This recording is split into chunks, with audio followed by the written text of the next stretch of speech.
Yeah, I mean, there's some nuts and bolts to this, right? But I think it never hurts, especially if someone says, look, I don't have time today, but if you've got some basic key points you want to get down, if you've got anything written down, I'll be happy to look at it. Let's set up another time.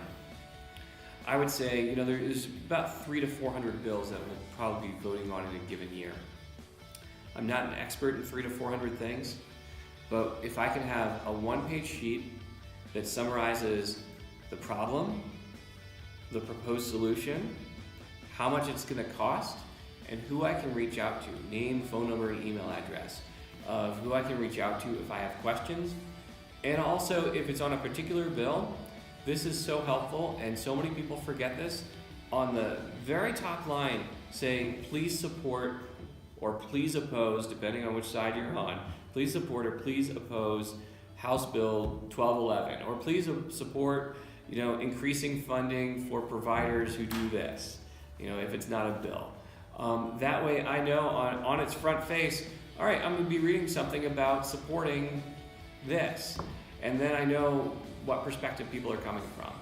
If you can keep it to a page, that's great, and if you have to run over, I get it, but I may not remember to flip the page over.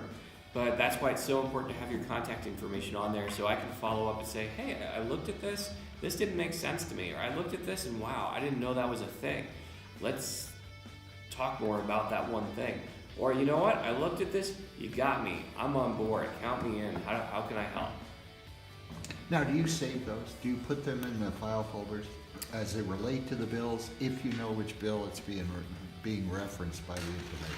I do my best to do that, actually, and I do it in two ways. One is I will, so every legislator has a file cabinet on the House or Senate floor with all the bills, and so I'll slide them in, because when it comes time to hear that bill, either on the floor or in a committee hearing, I want to have that information at my fingertips.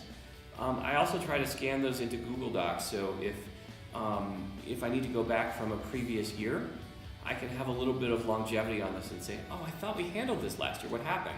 And maybe we thought we did, or maybe I just thought we did, and we can go back and look at that, and I'll have all those salient points there. So once again, it goes back to, you know, be direct, be short and sweet, tell the truth, and like I said, it's close the deal. Yeah, it's always asking for people's support at the end of the day.